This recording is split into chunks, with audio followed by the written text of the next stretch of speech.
రప్ప ఏంది రపా రపా రపా రపా నరికేస్తాం. అది ఒక పోస్టరా?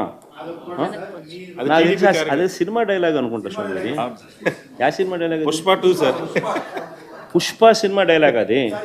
మరి నువ్వే చెప్తున్నావు స్వామి. అంటే ఇప్పుడు పుష్ప సినిమా డైలాగులు పెట్టినా కూడా తప్పేనా? అసలు డెమోక్రసీలో ఉన్నామా, డెమోక్రసీలో లేమా స్వామి మనం? ఇది నాకు అర్థం కావడం.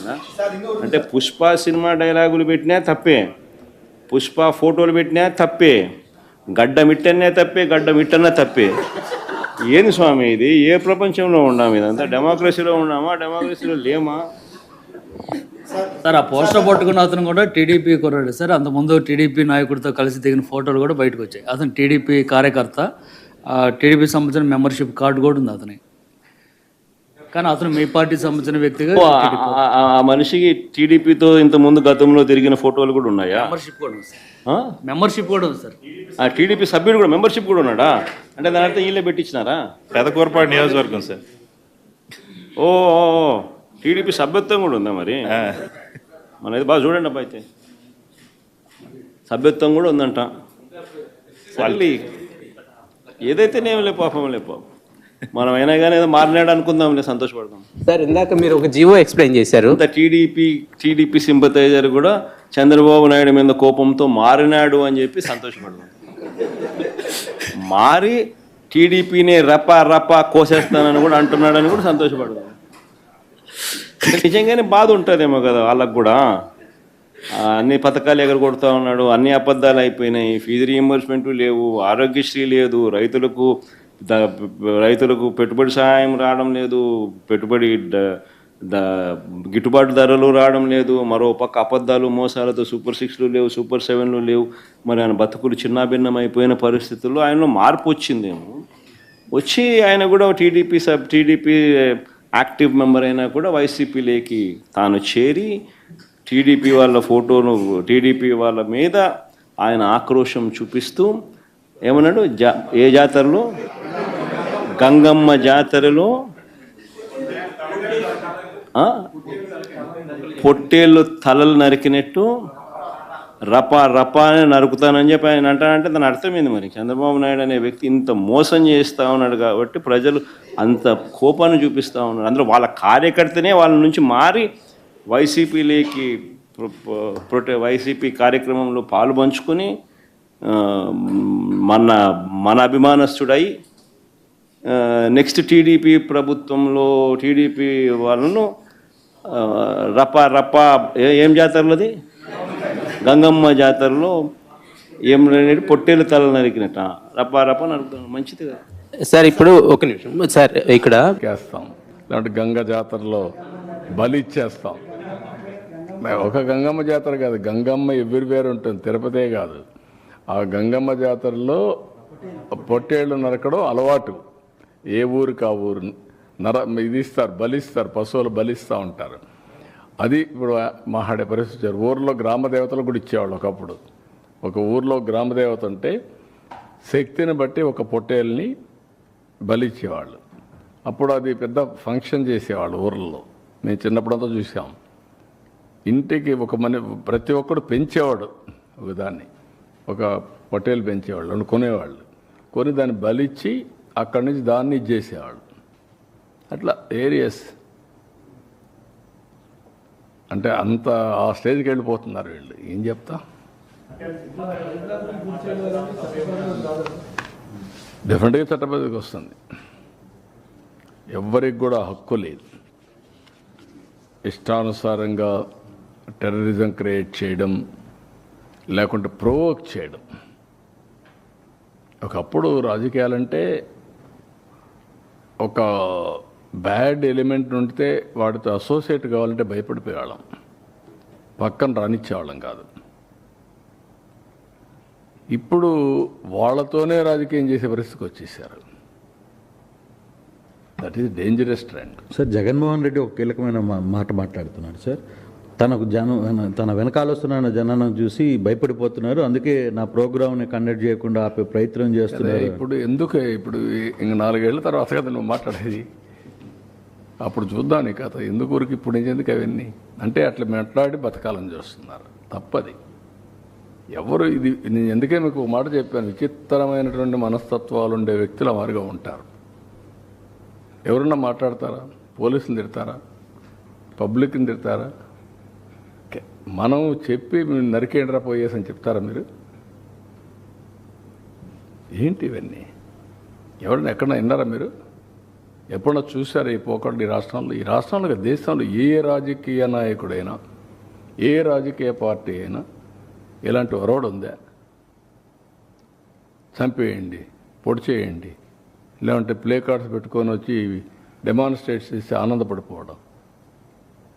ఎక్కడికి పోతున్నాం? దాన్ని చూసి ఏం నేర్పిస్తున్నాం మన సమాజంలో? చాలా ప్రమాదం ఇవన్నీ. ఎమ్మెల్యేలందరినీ ఇళ్ళకి వెళ్ళమంటున్నారు ఏడాది పాలన సందర్భంగా. ఈ సందర్భంగా వచ్చినటువంటి నేతల్ని చంద్రబాబు గారు మేనిఫెస్టోని గుర్తు చేసుకున్నామని చెప్పేసి మొత్తం నేను ఆయన కూడా గుర్తు చేసుకొనే ప్రజలు చేశారు. అది మర్చిపోతే ఎట్లా? అదేదో సినిమాలో ఉంది కదా, అందరినీ సమీకరించి ఒక నగరం మీద పట్టు కోసం ప్రయత్నం చేసినట్టు నువ్వు ఈ రాష్ట్రం మీద భయపెట్టి నడపాలనుకుంటున్నావు. ఇక్కడ ఉన్నది చంద్రబాబు గారి ప్రభుత్వం.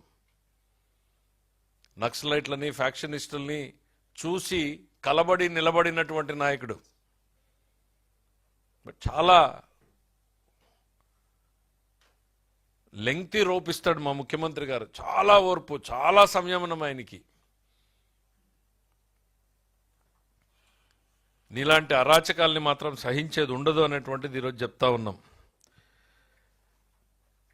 ఇవన్నీ కూడా చాలా ఆర్కెస్ట్రాడ్. మీరేవో మీ టూర్లో రప్ప నరికేస్తామనంటే సంతోషం అంటావు నువ్వు. ఒక మాజీ ముఖ్యమంత్రిగా నువ్వు ప్రెస్ మీట్లో దాన్ని ఖండించాల్సింది పోయి, ఇది మాకు సంబంధం లేదు, ఈ ఆలోచన కాదు, ఇది మా భావజాలం కాదు అని చెప్పాల్సింది పోయి,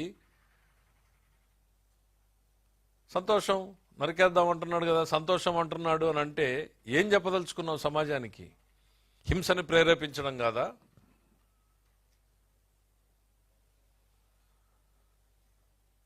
డిక్లేరింగ్ ది వార్, ఈ పదాలన్నీ ఎక్కడి నుంచి వస్తున్నాయి అని అంటే మీలో ఉన్నటువంటి ఆ ఫ్రస్ట్రేషన్, ప్రజల మీద ఫ్రస్ట్రేషన్. మీకు ప్రభుత్వం మీద తిరుగుబాటు కాదు, మీరు ప్రజల మీదే తిరుగుబాటు. ఎవరిని నరుకుతారు మీరు? ప్రజలనా? ప్రజాస్వామ్యాన్నా? ఎవరిని?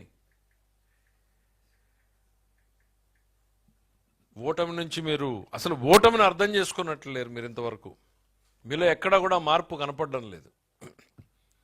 ఒక రాజకీయ నాయకుడు ఓటమి తర్వాత సమీక్ష, అంతర్మదనం జరుగుతుంది, సమీక్ష జరుగుతుంది, ఎన్నో మార్పులు వస్తాయి. కానీ మీలో ఎక్కడా కూడా మార్పు అనేది ఎక్కడా కూడా కనపడడం లేదు. ఏం చేశారు మీరు? తెనాలికి వెళ్ళి మీరు పరామర్శించింది ఎవరిని? 9 కేసులు 10 కేసులు ఉన్నటువంటి రౌడీ షీటర్లని. అవి ఏమన్నా మేము పెట్టామా? మీ గవర్నమెంట్లో మీరున్నటువంటి టైంలో మీరు పెట్టినటువంటి కేసులే కదా. సమయం సందర్భం లేకుండా ఏమీ లేకుండా అతనే ఒక అవకాశాన్ని క్రియేట్ చేసుకుని జనంలోకి వెళ్ళి ఇలాంటి సిచ్యువేషన్స్ క్రియేట్ చేసే పరిస్థితి కనిపిస్తూ ఉంది. ఒకసారి మనందరం కూడా ఆలోచన చేసుకోవాలి, ఎటువంటి వ్యక్తి ఈరోజు జగన్మోహన్ రెడ్డి. ఎందుకంటే కనీసం అండి వైసీపీ కార్యకర్త చనిపోతే కూడా క్యాన్వాయ్ ఆపలేని నాయకుడు సంవత్సరం ముందు చనిపోయిన వ్యక్తి పరామర్శకు వెళ్తున్నాడంటే, కానీ ఆ పరామర్శలో మొత్తం మాట్లాడుతుంది వైసీపీలో ఉన్న కమ్మ వాళ్ళ మీద ఎంత ప్రేమ కురిపించాడండి ఈరోజు. నాకు అర్థం కాలే. అరే ఆ రోజు మరి ఎంతమందిని నువ్వు జైల్లో పెట్టించావు? దూల్పాల్ నరేంద్ర గారు, దేవినేని ఉమామహేశ్వరరావు గారు, ఇలాంటి వాళ్ళని చూసుకుంటే ఎంతమంది మీద కక్ష సాధించావు? ఆఖరికి అమరావతిని కమరావతి అని చెప్పి మాట్లాడించావు కదా ఆ రోజు. అమరావతి రాజధానికి అమరావతి అని మాట్లాడించావు కదా. ఈరోజు ఇష్టానుసారంగా ఈరోజు కొన్ని వెహికల్స్ని ఆపి, ఎందుకంటే అక్కడ ఒక వ్యక్తి చనిపోయాడు, మళ్ళీ నేరో రోడ్లోకి వెళ్తే కనుక మళ్ళీ ఇబ్బంది అవుతుందని పోలీసులు కాసేపు ఆగండి అని రిక్వెస్ట్ చేసుకున్న బ్యారికేడ్లు తీసి పారేస్తున్నారు. అంటే ఒకసారి ఏ రకంగా జరుగుతుందో ఒకసారి ఆలోచన చేసుకోండి. ఈ సంవత్సర కాలంలో మేము ఎప్పుడూ కూడా రిస్ట్రిక్ట్ చేయలేదు, ఎవరిని కూడా వెళ్ళొద్దు అని మాట్లాడలేదు, ఎవరిని కూడా మేము హౌస్ అరెస్ట్ చేయలేదు. మీకు ఆ హక్కు ఉంది ప్రజాస్వామ్యంలో, వెళ్ళండి, కానీ నిబంధనలు అనుసరించండి. నిబంధనలు అనుసరించకపోతే కనుక చట్టపరమైన చర్యలు తీసుకోవాల్సి వస్తుంది అని డిపార్ట్మెంట్ నుంచి వాళ్ళకి నోటీసులు వెళ్ళినా కూడా అవన్నీ పెడరి చెవిన పెట్టి ఈరోజు పోలీసుల విధులకు కూడా ఆటంకం కలిగిస్తూ ఈరోజు 2 చావుకు కారణమైన జగన్మోహన్ రెడ్డిని ఏం చేయాలో ప్రజలు కూడా కొంచెం ఆలోచన చేసుకోవాల్సిందిగా మరీ కోరుకుంటున్నాను. తగ్గేదేలే ఈయన తగ్గడ్రబైని కన్నాడు జగన్మోహన్ రెడ్డి గారు. 5 సంవత్సరాల్లో తిరిగింది బాబు గారు 11 నెలలు తిరిగి వదిలి పడేశారు. గిర్రం తిరుగుతున్నారు. ఎండనా వాననా కార్యకర్తలను కలుస్తున్నారు, అహర్నిశలు కష్టం. ఇప్పుడు కూడా మారలేదు. కానీ అదే తెలుగుదేశం పార్టీలో ఎవరన్నా భారతిరెడ్డి గారి గురించి ఒక్క మాట అట్టి ఇటు తూలితే ఇమ్మీడియట్ గా మనం యాక్షన్ తీసుకుంటాం.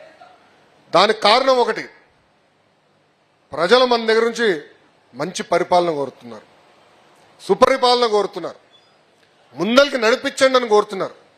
వాళ్ళు చేస్తున్నారు కనుక మనం కూడా చేస్తే వాళ్ళకు పట్టిన గతే మనకు పడుతుందని దయచేసి కార్యకర్తలు ఆలోచించమని కోరుతున్నారు.